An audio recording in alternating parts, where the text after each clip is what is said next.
Muy buenas chicos, ¿qué tal? Bienvenidos a un nuevo vídeo más de la serie de física en la que comento el bucle del bachillerato internacional. Hoy le toca el turno a la parte introductoria de ondas.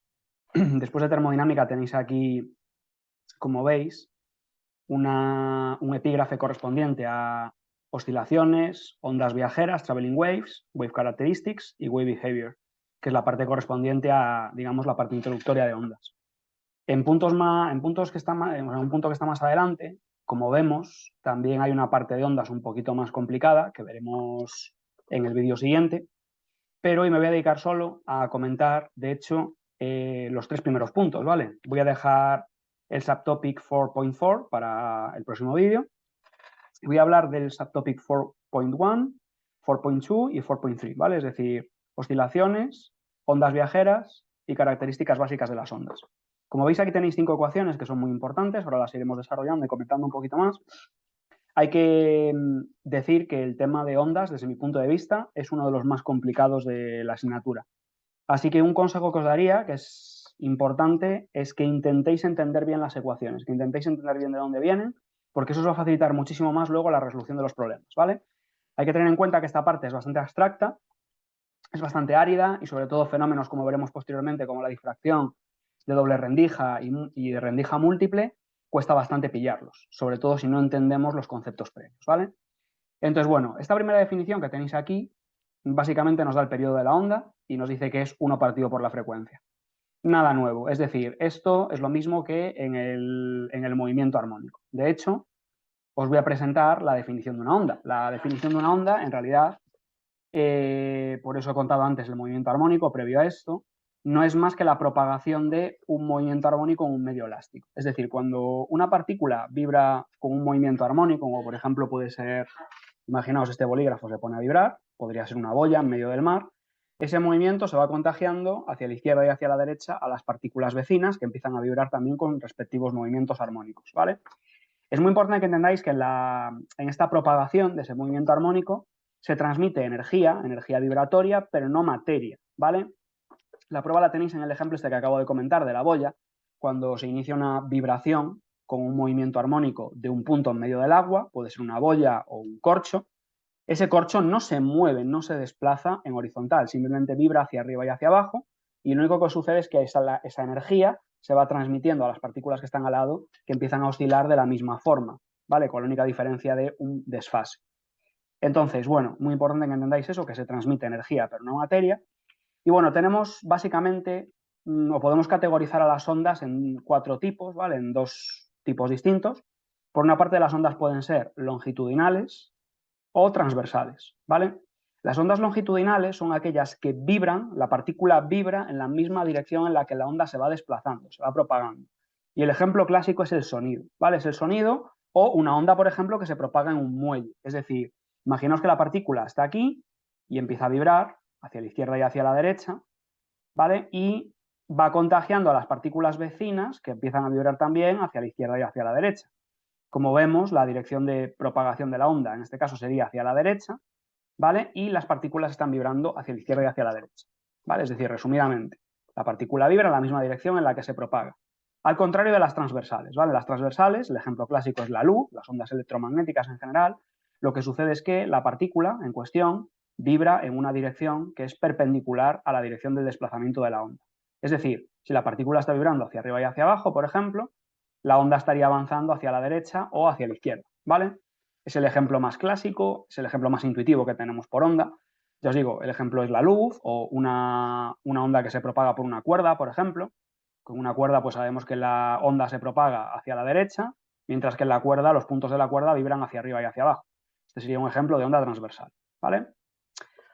Otra categorización de las ondas las clasifica en ondas mecánicas y electromagnéticas. Bueno, ningún misterio. Las ondas mecánicas son aquellas que necesitan un medio material como soporte, como por ejemplo el sonido, ¿vale? El sonido, como sabemos, no se propaga en el vacío. De hecho, hay películas películas del espacio en las que un error clásico es que se oye un sonido, lo cual es imposible porque en el vacío no se puede oír ningún sonido. Entonces, eso, necesitan un medio material para propagarse, en este caso, pues el aire. Y las ondas electromagnéticas, como la luz, son aquellas que pueden propagarse en el vacío, que constituyen un espectro, todo un espectro electromagnético, del que hablaremos con más profundidad en otros temas, ¿vale? Desde las ondas de radio, con menor frecuencia y mayor longitud de onda, hasta las ondas que son los rayos X, los rayos gamma, de mayor frecuencia, mayor energía y menor longitud de onda. Bien, la ecuación general de una onda, la expresión matemática de una onda armónica, no la podemos demostrar porque requiere una resolución de una ecuación diferencial avanzada y no se suele utilizar mucho en el bachillerato internacional, pero bueno, no está de más que la conozcáis, por eso os la he puesto aquí.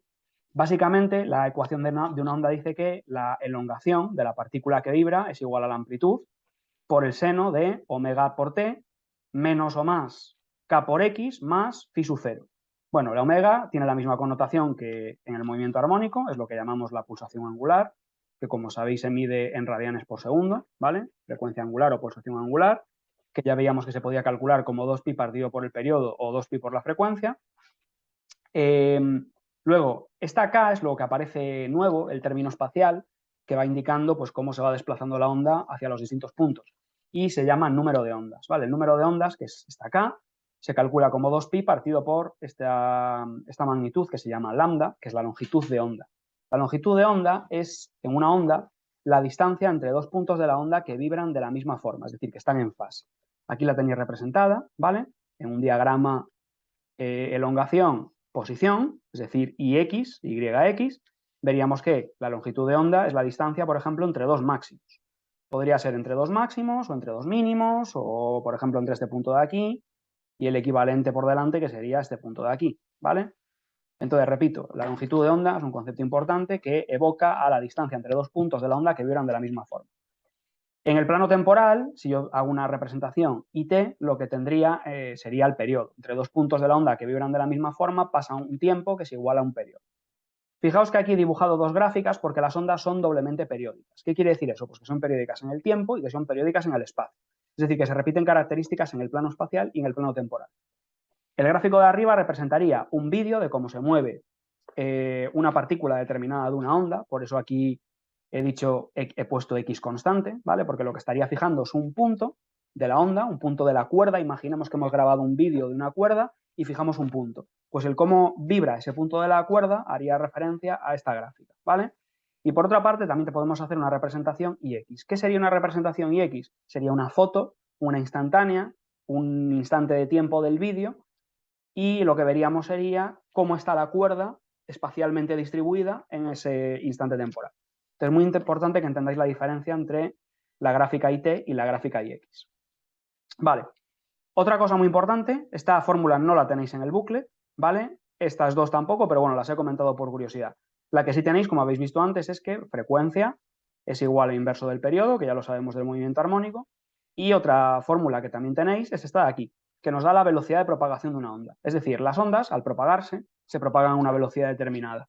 Puede ser, por ejemplo, imaginaos, esto es una ola del mar, pues esa ola del mar se está propagando hacia la derecha con una velocidad, ¿vale? Si esa velocidad va en sentido positivo, es decir, hacia la derecha, en esta ecuación aquí utilizaríamos el término menos, en el término menos k por x, y si la partícula fuera hacia la izquierda, utilizaríamos el término más.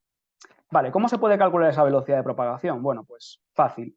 Teniendo en cuenta que la onda se mueve a velocidad constante, es decir, se mueve con un movimiento rectilíneo y uniforme si no cambia de medio, es decir, si el medio es homogéneo, se puede demostrar que la velocidad de propagación es el espacio que recorre en un ciclo. En un ciclo recorre un espacio la onda de una longitud de onda y le lleva un tiempo que es igual a un periodo. Por tanto, la velocidad de propagación es la longitud de onda entre el periodo, o lo que es lo mismo, la longitud de onda por la frecuencia, puesto que la frecuencia es el inverso del periodo, ¿vale? Entonces, es muy importante que conozcáis esta ecuación, esta fórmula. Es muy importante que entendáis que al cambiar de medio, la onda evidentemente cambiará de velocidad. Y para cambiar de velocidad tiene que cambiar alguno de estos parámetros, bien sea la longitud de onda o la frecuencia. Bien, pues lo que cambia es la longitud de onda. La frecuencia para una misma onda siempre se va a mantener, muy importante, porque es característica de la onda, ¿vale? Aquí os he puesto un ejemplo para que es característico, que suele salir muchos problemas, que es el sonido. El sonido en el aire pues se propaga a una velocidad de 340 metros por segundo. Pero, por ejemplo, en un metal se propagará mucho más rápido, se propagará a 1000 metros por segundo, ¿vale? El sonido tendrá una frecuencia característica, por tanto, si hay un cambio de velocidad, ello es debido a que cambia la longitud. Bien, siguiente cosa importante. Hablemos ahora de la intensidad. ¿Qué es la intensidad de una onda? Bueno, la intensidad básicamente es una magnitud que nos relaciona la potencia que percibe un punto afectado por la onda que se encuentra a una distancia x del foco emisor. Y esa intensidad se calcula a partir de esta definición. Se calcula dividiendo la potencia entre 4pi por x al cuadrado. Es decir, es la potencia por unidad de superficie de la esfera abarcada por el punto. ¿Vale? Entonces, bueno, es muy importante entender, esta fórmula no está en el booklet, ¿vale? Pero las que sí están son estas que están, es esta de aquí, la de abajo, pero es importante que entendáis de dónde viene, porque si no, de nada os vale, de nada os vale memorizarla. Entonces, ¿de dónde viene esto? Bueno, pues viene de entender que la potencia al final es energía partido por unidad de tiempo, como tenéis aquí abajo, y la energía de una onda básicamente es su energía cinética máxima, la energía cinética máxima de una de sus partículas, que es un medio de su masa por la velocidad máxima al cuadrado. En el tema anterior hemos visto que esta velocidad máxima se puede calcular como a por omega al cuadrado. Entonces, la velocidad, o sea, la energía cinética máxima de una partícula de una onda se podría calcular como un medio de m por la amplitud al cuadrado por omega al cuadrado. De donde deducimos una cosa interesante, sobre todo lo que aquí nos interesa, que es que la intensidad, fijaos, de una onda es directamente proporcional al cuadrado de la amplitud. Que esto no se ve directamente, hay que recurrir a esto de aquí, que os acabo de contar, para darse cuenta de esto. Lo que sí se ve de forma más directa es que la intensidad también resulta ser inversamente proporcional al cuadrado de la distancia al foco. Por tanto, resumiendo, la intensidad es proporcional o directamente proporcional al cuadrado de la amplitud e inversamente proporcional al cuadrado de la distancia a la fuente. Y esto origina tres formulitas para dos instantes distintos de la onda. Vale, por una parte, un instante 1 y un instante 2, si los comparamos, se cumple que la intensidad 1 entre la intensidad 2 es igual al cuadrado de la distancia 2 entre el cuadrado de la distancia 1. Por otra parte, se cumplirá que la intensidad 1 entre la intensidad 2 es igual al cuadrado de la amplitud en el estado 1 entre el cuadrado de la amplitud del estado 2. Y finalmente, combinando estas dos, se puede demostrar que la amplitud 1 entre la amplitud 2 es igual a la distancia 2 entre la distancia 1. Estas formulitas comparativas se utilizan bastante en problemas en los que nos piden una de ellas conociendo las otras tres. Igual que ocurría con los gases en los problemas de termodinámica. ¿Vale? Y ya el último punto, vamos a hablar un poco de polarización. ¿Vale? No me voy a enrollar mucho, pero conviene un poco que conozcáis el concepto. Primero, entender que las ondas transversales son las únicas que son polarizables. Una onda longitudinal no se puede polarizar porque implicaría cortar el movimiento de la onda. ¿Y qué es esto de polarizar? Bueno, pues hay que entender que lo primero, la luz que no está polarizada, o la onda electromagnética que no está polarizada, vibra en todas las direcciones del plano perpendicular a la dirección de propagación. Es decir, si este punto de aquí es una onda que viene hacia nosotros y nosotros definimos un plano perpendicular, vemos que puede ocurrir que las partículas vibran en todas las direcciones de ese plano perpendicular. La polarización consiste en confinar esa dirección de vibración a un plano concreto, es decir, una dirección concreta, y eso se hace con un dispositivo que se llama polarizador. Aquí os he puesto un ejemplo de luz no polarizada y aquí estaría el ejemplo de luz polarizada. Fijaos que en un polarizador lo que tenemos es una rendija, entre comillas, que lo que hace es absorber las direcciones de vibración que no son, digamos, la dirección que nos interesa en la que se mantenga la onda vibrando. ¿Vale? Entonces, bueno, en los problemas vais a ver que los polarizadores siempre van de dos en dos. Hay un primer polarizador que se llama polarizer y un segundo polarizador que se llama analyzer. Cuando la luz pasa por el polarizer, es decir, por el primero, es muy importante que sepáis que la intensidad final resultante, que aquí llamado I0, es la mitad de la intensidad original, es decir, I0 es igual a I medios, ¿vale? Entonces, ¿qué sucede? Pues que cuando la luz pasa al segundo polarizador, que se llama analyzer, dependiendo de cómo esté inclinado el eje de polarización con respecto al eje de polarización del primer polarizador, puede ocurrir que se absorba más o menos intensidad. La intensidad final, al final, viene dada por una ecuación que se llama ley de Malus, ¿vale? Que es esta que os he puesto aquí, en la que básicamente la intensidad final, I', es igual a la inicial, y ojo, la inicial es la que entra al analyzer, no la que entra al polarizer, ¿vale?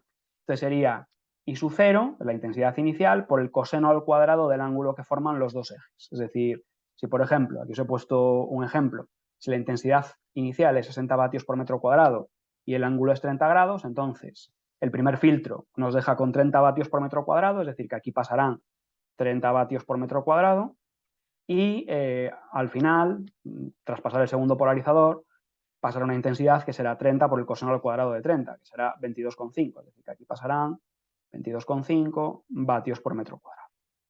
Existen dos casos particulares interesantes, ¿vale? Que son cuando el ángulo entre los ejes es 90 grados, la luz se filtra por completo, es decir, la intensidad final es cero, y cuando el ángulo entre los dos polarizadores es cero, es decir, ambos son paralelos, tienen dos ángulos, o sea, tienen un ángulo que es idéntico, entonces no se modificará la intensidad e I' sería igual a I0.